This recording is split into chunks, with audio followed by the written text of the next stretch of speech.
The morning sun rose over Colony Hala like it did every other day. Children ran through the streets on their way to school. Mothers and fathers kissed their families goodbye before going to work. Old people sat in parks, drinking tea and watching the clouds float across the alien sky. It was a peaceful morning.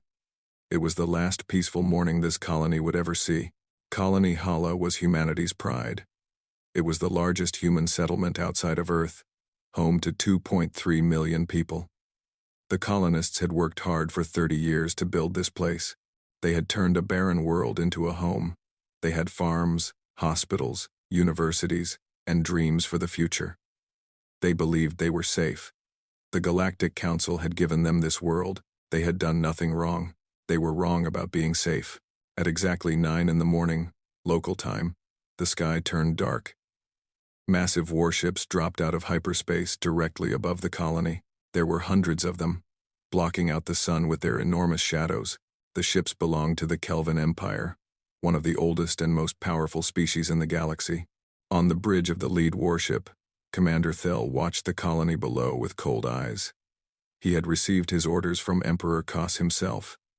The humans had been given 7 colony worlds by the Galactic Council. This was unacceptable. Humans were new to the galaxy. They were weak. They did not deserve such gifts. The Kelvan Empire would correct this mistake. Begin the bombardment, Commander Thel ordered. His voice showed no emotion. The weapons officer hesitated for just a moment. Commander, there are millions of civilians down there. Children. Should we not give them time to evacuate? Thel turned to look at him. They are humans. They are nothing. Fire. The first plasma bombs fell on the capital city.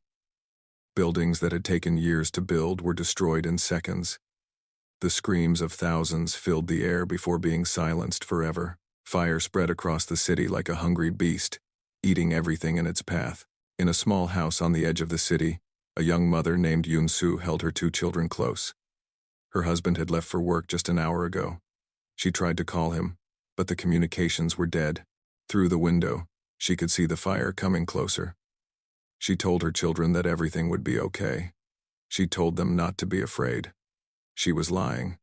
She had never been more afraid in her life. They never made it out of the house.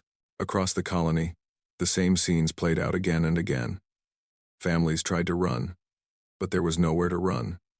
The Kelvin ships covered the entire sky. Their weapons fell like rain, turning everything they touched to ash. Schools filled with children became tombs. Hospitals became burning graves. Sergeant Choi Dae was leading a training exercise in the mountains when the attack began. He and his 40 soldiers watched in horror as their home was destroyed before their eyes. Some of the younger soldiers wanted to go back immediately. Choi Dae stopped them. There was nothing they could do against hundreds of warships. They would only die for nothing. Instead, he led them to an old underground bunker that had been built years ago. It was meant for emergencies. No one had ever thought they would need it.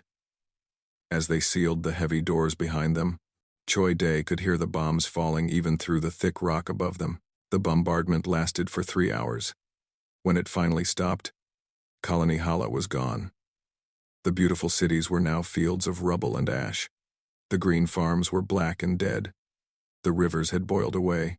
Of the 2.3 million people who had lived there that morning, only a few thousand survived in scattered bunkers and shelters. Commander Thel ordered his ships to broadcast images of the destruction across Kelvin space.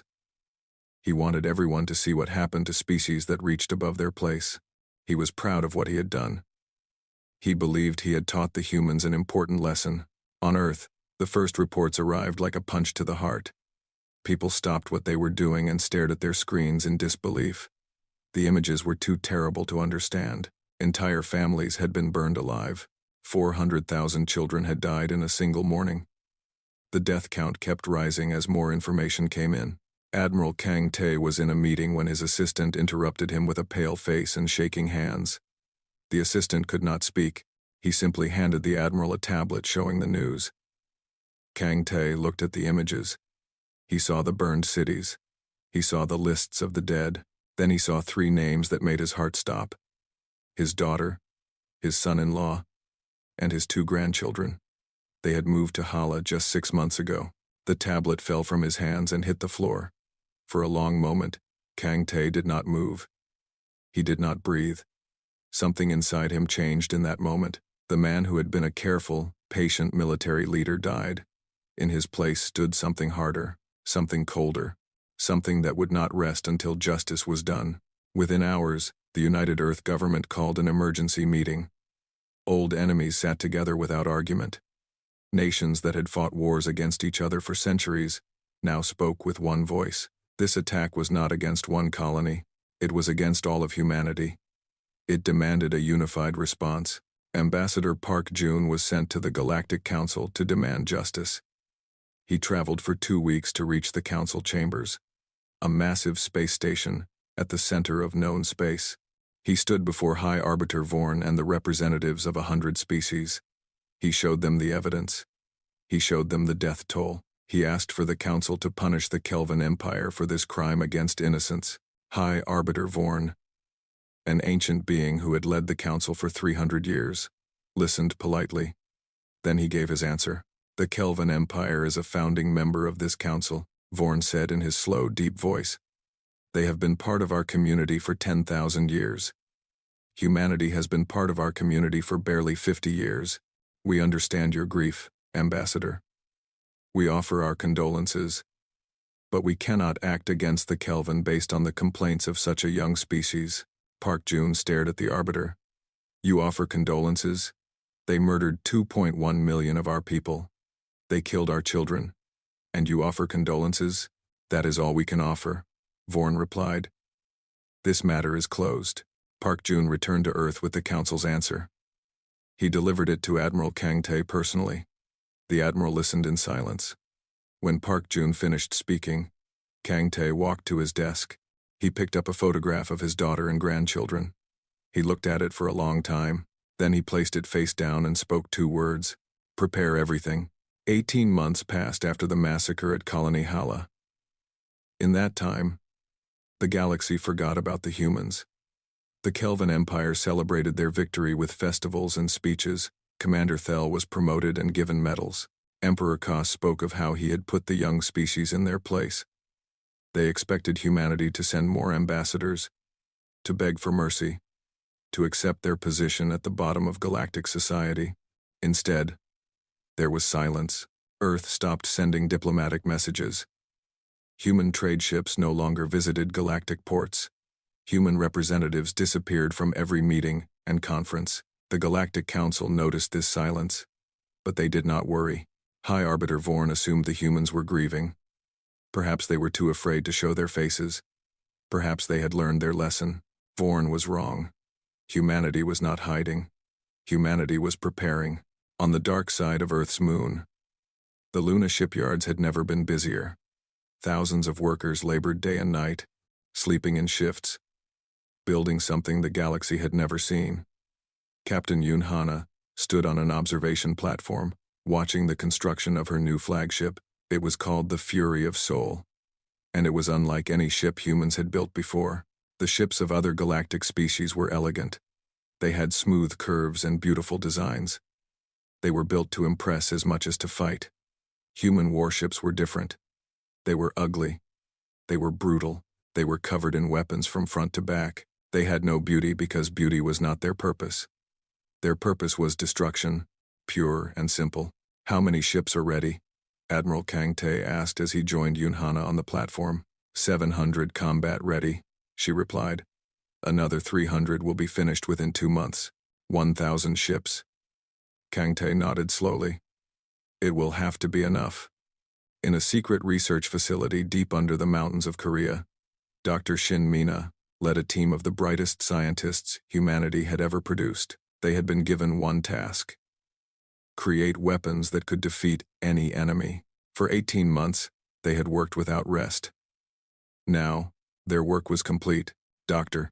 Shin Mina presented her creations to the military leadership with quiet pride. The first was the gravity bomb, a weapon that could create a small black hole that lasted for exactly 3 seconds. It was enough to crush any ship, any station, any target into a ball of metal smaller than a fist. The second was the phasing missile, which could pass through shields as if they did not exist. Every species in the galaxy depended on shields for defense. Against phasing missiles, Shields were useless. The third weapon was the most terrible of all. Dr. Shin Mina had studied Kelvin biology carefully. She had found their weaknesses. She had created a biological agent that only affected Kelvin. It would not harm any other species. But for Kelvin, one drop was enough to kill. She hoped they would never need to use it. She had built it anyway. These weapons will change everything, Admiral Kang Tae said after the presentation. With these, we can win. Winning is not my concern, Dr. Shin Mina replied quietly. My concern is that my nephew died on Hala. He was 8 years old. He wanted to be a scientist like me. Now he is Ash. Across Earth, similar stories played out in every city and town. The attack on Hala had united humanity in a way nothing else could. Old hatreds between nations disappeared overnight. Political differences no longer mattered. Everyone had lost someone, or knew someone who had lost someone. Everyone wanted the same thing. Volunteers flooded recruitment centers. Factories that once made cars and electronics now made weapons and armor. Schools taught children about sacrifice and duty. Old soldiers came out of retirement to train the young.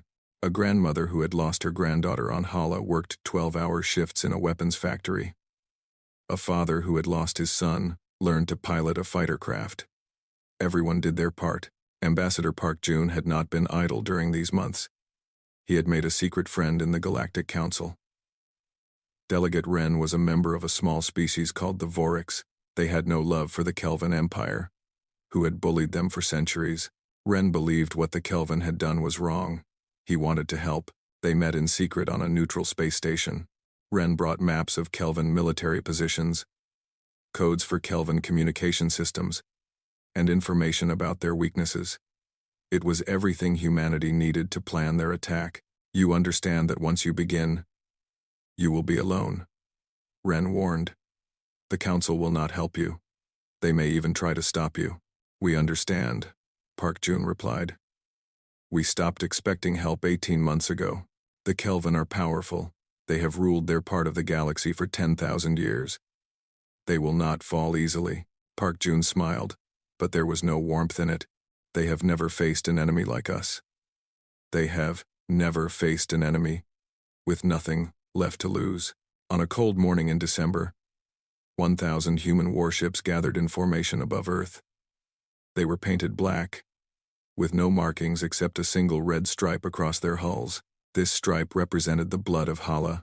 Every ship, every weapon, every soldier carried the memory of that day. Admiral Kang Tae stood on the bridge of his command ship, looking at the fleet he had built. Behind him stood Captain Yoon Hana, Ambassador Park Jun, and Dr. Shin Mina. They had all lost someone on Hala. They had all worked for this moment. 18 months ago, they killed our people and expected us to do nothing, Kang Tae said. They expected us to be weak. They expected us to accept our place. Today, we show them how wrong they were. He turned to his communications officer. Send the message. The message was broadcast on every Kelvin frequency. It was simple, only a few words long. It was addressed to Emperor Kos, personally. You have 17 days. Pray to whatever gods you have. Commander Thel was the first to receive the message. He laughed out loud. He showed it to his officers, and they laughed too. The idea that humans could threaten the mighty Kelvin Empire was the funniest joke they had ever heard. Emperor Kos did not even bother to respond. He had more important matters to attend to. 17 days later, they would understand. 17 days later, they would learn that humanity's silence had not been fear. It had been the sound of a blade being sharpened. It had been the quiet before a storm that would shake the galaxy to its core. The fleet entered hyperspace. 1,000 ships disappeared from Earth orbit, leaving only empty space behind. The soldiers on board did not cheer or celebrate. They were quiet, focused, determined. They knew what they were going to do. They knew some of them would not come back. None of them cared. They had a debt to collect, and they would not stop until it was paid in full. On the first day of the war, the Kelvin Empire learned what fear felt like. Commander Thel was eating breakfast when the first reports came in. 12 military outposts along the border had been attacked at the same time. All 12 had been destroyed. There were no survivors. The attacks had lasted less than 1 hour each. Thel put down his food. This was not possible. Those outposts were protected by the strongest shields in the galaxy. They had weapons that could destroy entire fleets. How could primitive humans have defeated them so quickly? The answer came when scientists examined the wreckage. They found twisted metal crushed into balls no larger than a person's head. They found missile fragments that had somehow passed through shields without triggering them. They found weapons they could not understand, technologies they had never seen. What kind of weapons are these? Thel demanded. No one could answer him. Far across Kelvin space, the human fleet moved like ghosts through the darkness. Admiral Kang Tae had planned every attack with perfect detail. He knew where every Kelvin outpost was located. He knew their patrol schedules, their communication codes, their weaknesses. The intelligence that Delegate Ren had provided was worth more than gold. The human strategy was simple: hit hard, hit fast, and disappear before the enemy could respond. By the time Kelvin reinforcements arrived at one location, the humans had already destroyed 2 more targets somewhere else. The Kelvin could not keep up. They could not predict where the next attack would come. Captain Yoon Hana led the assault on Voss Prime, the largest Kelvin shipyard in their empire. 200 warships sat there, waiting to launch. They were the pride of the Kelvan fleet, each one capable of destroying entire worlds. They never got the chance to fight. Yoon Hana's fleet came out of hyperspace behind a field of asteroids. The Kelvin sensors did not detect them. Human ships were smaller than Kelvin ships, and their engines ran cold and quiet. By the time the Kelvin realized they were under attack, it was already too late. Phasing missiles tore through the shipyard's shields like they were made of paper. Gravity bombs crushed 3 dreadnoughts in their docks. Human fighters swarmed through the chaos, destroying weapons, platforms, and communication arrays. In 90 minutes, the largest shipyard in the Kelvan Empire was a field of burning wreckage. Yoon Hana watched the destruction from her bridge. She felt no joy. She thought about her younger brother, who had been a teacher on Hala. He had loved his students like his own children. Now he was gone, along with every student he had ever taught. "Captain," her sensor officer called out. "Kelvin reinforcements dropping out of hyperspace. 50 ships. How long until they reach weapons range?" 20 minutes. Yoon Hana smiled coldly. "We only need 5. Finish the mission, then we disappear." When the Kelvin reinforcements arrived, they found nothing but debris and bodies. The human fleet was already gone, racing toward its next target. On the ground, Sergeant Choi Dae led forces that were just as deadly. His soldiers had survived the massacre at Hala. They had spent 18 months training for this moment. They were not just soldiers anymore. They were weapons of revenge. When they landed on Kelvan colony worlds, they did something unexpected. They did not bomb cities from orbit like the Kelvan had done. They sent warnings first. They told civilians to evacuate. They gave them time to escape. "Why?" asked one of his young soldiers. "They did not show us mercy." Choi Dae looked at the young man with tired eyes. "Because we are not them. We kill soldiers. We destroy military targets. But we will not become the monsters they are. That is the line we will not cross." Once the civilians were clear, Choi Dae's forces attacked with everything they had. Kelvin military bases fell one after another. Human soldiers fought with a fury that shocked their enemies. They did not retreat.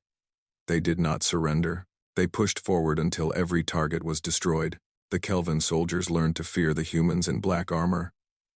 They told stories of humans who kept fighting, even after being wounded. They told stories of humans who smiled as they charged into battle.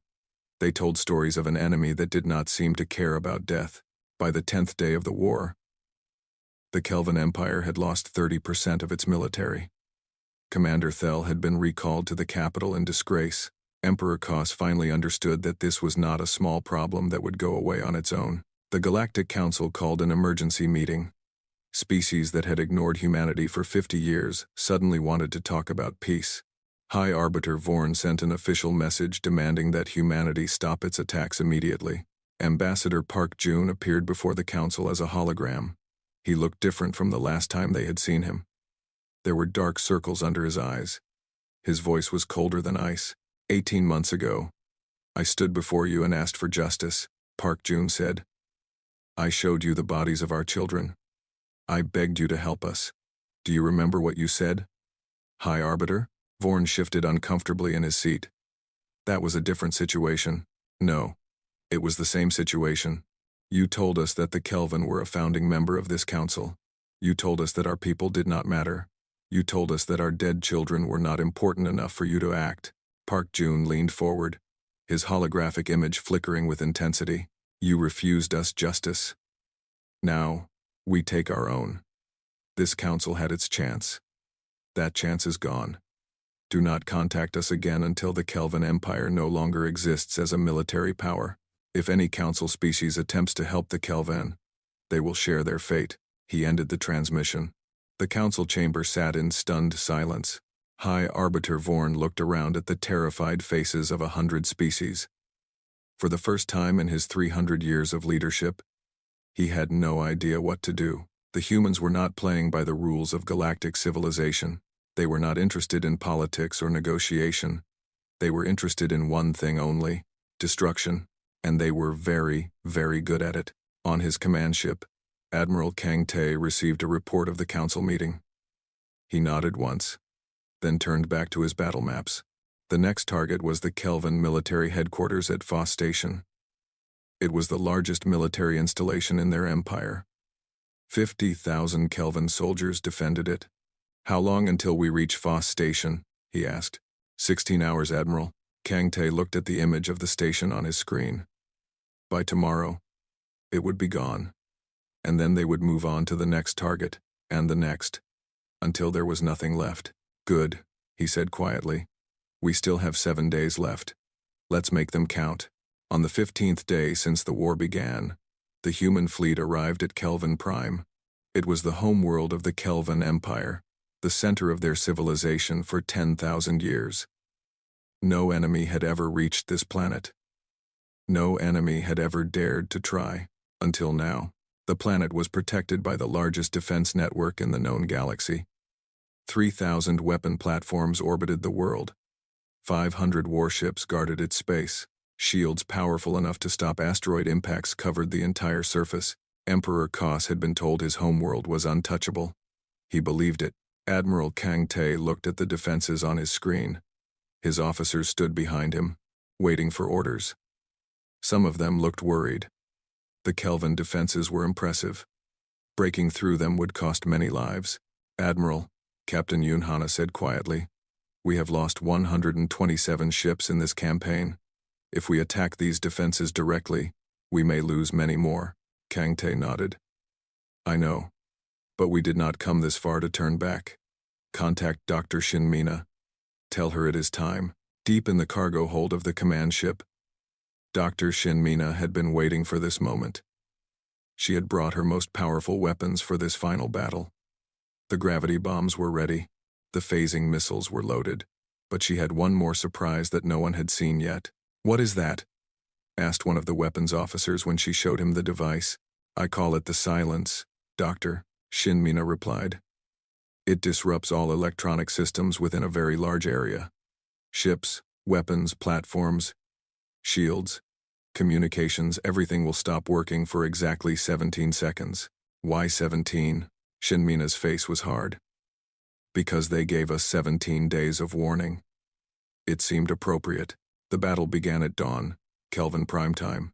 The human fleet split into dozens of smaller groups, approaching from every direction at once. The Kelvin defenses tried to respond, but there were too many targets. For every human ship they destroyed, 10 more kept coming. Captain Yoon Hana led the main assault personally. The Fury of Soul pushed through a wall of weapons fire, its armor glowing red from the heat of enemy attacks. Around her, she could see human ships dying, breaking apart under the Kelvin weapons. Each death made her push harder. Fire the silence, Admiral Kang Tae ordered. The device activated. For 17 seconds, every electronic system around Kelvin Prime went dark. Weapon platforms stopped firing. Shields flickered and died. Enemy ships drifted helplessly in space. It was only 17 seconds, but it was enough. Human ships poured through the gaps in the defense network, Gravity bombs tore apart weapon platforms. Phasing missiles destroyed the helpless Kelvin warships. By the time the Kelvin systems came back online, half of their defenses were already gone. The battle lasted 6 hours. When it was over, the Kelvin defense network was completely destroyed. Not one weapon platform remained. Not one warship survived. The sky above Kelvin Prime belonged to humanity. Emperor Kos watched the destruction from his palace in the capital city. His hands were shaking. His generals stood around him with faces white with fear. They had never imagined this could happen. They had never believed humans were capable of such destruction. Contact them, Kos said finally. Offer them negotiations. Offer them anything they want. The communication went out. Admiral Kang Tae accepted the call. His face appeared on every screen in the Imperial Palace. You wish to negotiate, Kang Tae said. It was not a question. Yes, Emperor Kos replied, trying to keep his voice steady. We can discuss terms. Reparations, perhaps. Trade agreements. Whatever will satisfy you. Kang Tae was silent for a long moment. When he spoke, his voice was as cold as space itself. You have 2 options. First, unconditional surrender. You will hand over Commander Thel and every officer involved in the massacre at Hala. They will face trial for their crimes. You will pay reparations equal to the full economic output of your empire for the next 100 years. You will dismantle your military completely. Every ship, every weapon, every soldier will be gone. Kos stared at the screen in disbelief. Those terms are impossible. You are asking us to destroy ourselves. I am telling you how to survive. That is the first option. And the second? Admiral Kang Tae's eyes were dark and empty. You do not want to hear the second option. Kos ended the communication. He turned to his generals with fury on his face. We still have ground forces. We still have armies. Let them come to the surface. We will fight them in the streets, in the buildings, in every corner of our world. They cannot defeat us on the ground. The generals looked at each other nervously. They had heard stories about human ground forces. They had heard what happened on other Kelvin worlds. But they were too afraid of their emperor to argue. Yes, Your Majesty, they said. We will prepare our defenses. Sergeant Choi Dae led the first wave of ground troops. 10,000 human soldiers descended on the capital city in dropships. Anti-aircraft fire destroyed some of them before they reached the ground. Choi Dae's own ship was hit twice, killing 4 soldiers beside him. He did not stop. The fighting in the city was brutal. Kelvin soldiers had built barricades in every street. They had placed snipers in every tall building. They had turned the beautiful capital into a fortress. Human soldiers had to fight for every block, every building, every room. But the humans did not stop. They had trained for this. They had prepared for this. Every soldier carried the names of the dead from Hala in their hearts. Every bullet they fired was for someone who had been lost. They pushed forward through fire and blood, never slowing down, never giving up. Choi Dae himself led the assault on the Imperial Palace. The gates were guarded by the Emperor's personal soldiers, the best warriors the Kelvin had. The battle lasted 2 hours. When it was over, the gates lay in ruins and Kelvin bodies covered the ground. They found Emperor Kos hiding in his throne room, surrounded by the last of his guards. The guards died, fighting. The Emperor did not. He was taken alive, bound in chains, and dragged before the cameras so the entire galaxy could see. Commander Thel tried to escape. He had a secret ship hidden in an underground hangar, ready to take him to the far edges of the galaxy. He almost reached it.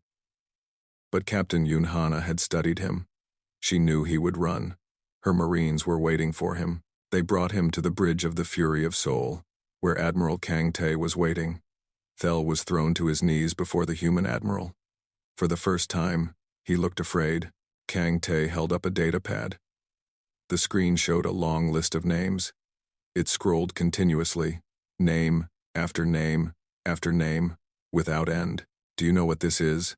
Kang Tae asked. Thel shook his head. These are the names of every child who died on Hala. 400,000 names. You will read each one out loud. You will say each name clearly. And when you are finished, Your trial will begin. Thel looked at the endless list. His face went pale as he realized how many names there were. This will take days. Weeks. Yes. Admiral Kang Tae agreed. It will. You have plenty of time. You will have nothing else to do for the rest of your very short life. He turned away, looking out the window at the conquered planet below. Take him away. Let him start reading. 6 months had passed since the end of the war.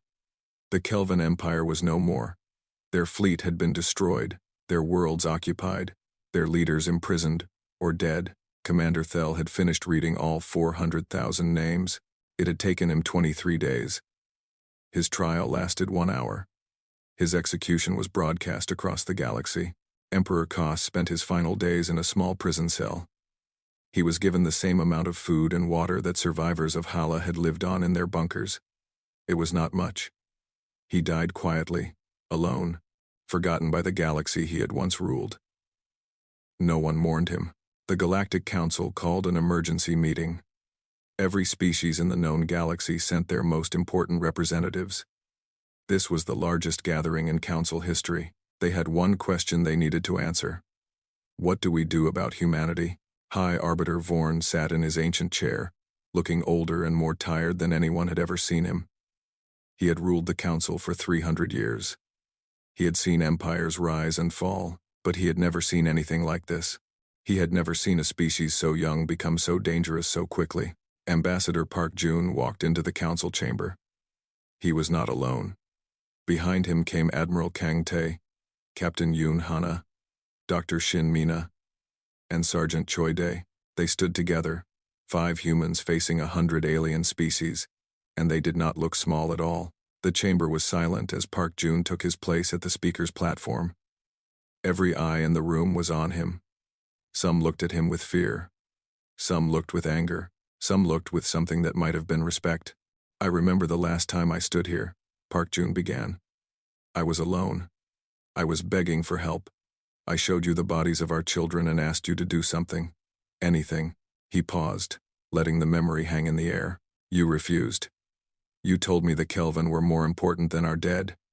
You told me to go home and accept what had happened. You thought we were weak. You thought we would submit. Park Jun's voice grew harder. Now, I return. And I am not begging. The Kelvin Empire, your precious founding member, no longer exists. Their military is gone. Their leaders are gone. Their power is gone. We did not ask for your help to do this. We did not need your help. High Arbiter Vorn cleared his throat. Ambassador Park, the Council has discussed the situation. We have concerns about the excessive nature of humanity's response. Some members believe sanctions should be considered. Park Jun laughed. It was not a pleasant sound. Sanctions? You wish to punish us for defending ourselves. Let me explain something to you, High Arbiter. Something you should understand very clearly. He stepped closer to the center of the chamber, his voice rising. Humanity does not want your worlds. We do not want your resources. We do not want to conquer or control any species here. We only want to live in peace and raise our children safely. That is all we have ever wanted. His eyes swept across the chamber, meeting the gaze of every representative.